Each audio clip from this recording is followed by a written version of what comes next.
Thank you. First of all, do you accept, you're not an Israeli citizen, but do you accept the apology, the public apology the Prime Minister Netanyahu made today to Israel's Arabs about those remarks he made on election day when he urged his supporters go out and vote because the Arabs are voting in droves? No. No, because, you know, you could differ, you could have many political differences, but imagine, Wolf, if someone is running an election in France and he would tell the people on TV, Jews are busing, or in America somebody will say blacks are busing. This is horrible.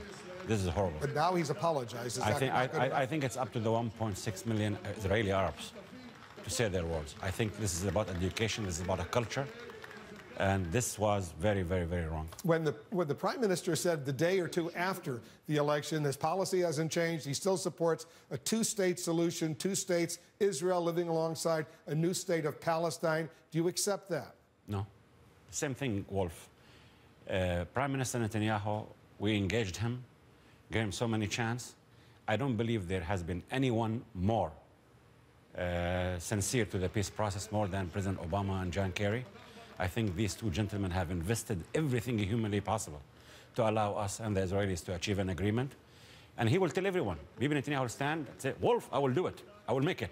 But then the deeds are translated into settlements, dictations, and anything that would undermine the two-state solution.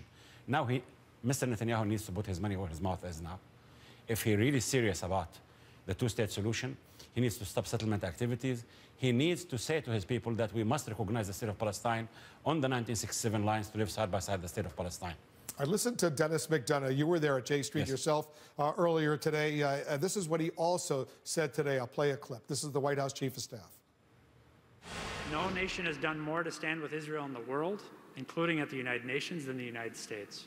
And so, as difficult as it is, the United States will never stop working for a two-state solution and a lasting peace that Israelis and Palestinians so richly deserve.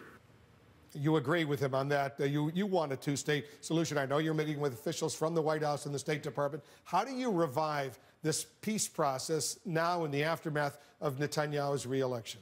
You know, if someone, the Prime Minister of Israel, tells me that a Palestinian state establishment is not on my watch, what options does he have? What does he offer? But now he says he does want a two-state solution. Yeah, but in the actuality, he has done nothing but to undermine the two-state solution.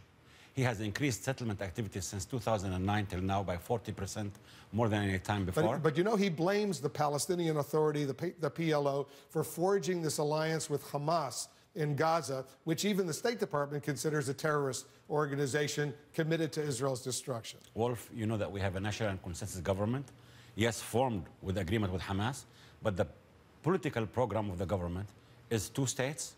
On 1967, the state of Palestine to live side by side, the state of Israel in peace and security, and there is not a single member of Hamas or Fatah in that government. So he knows that. When Netanyahu says you must end that relationship with Hamas in order to revive the negotiations for a two-state solution, you're smiling, but your reaction is? I will tell him Hamas is a Palestinian political party. It's my problem. I know that once a Palestinian state is established, we must have one authority, one gun, and the rule of law. But Wolf, the other thing Mr. Netanyahu is doing now, he's withholding our money. You know, we're not a state. Israel collects our taxes and revenues for us, $130 million a month. This is the fourth month.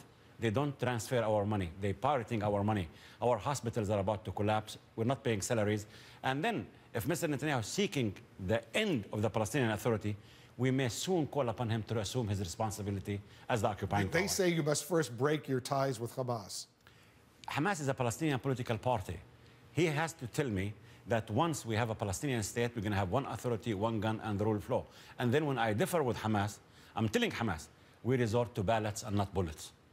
It's my problem. I know we have a problem there. We know we have divisions. We need to reconcile, and we need to bring Gaza back to the Palestinian state.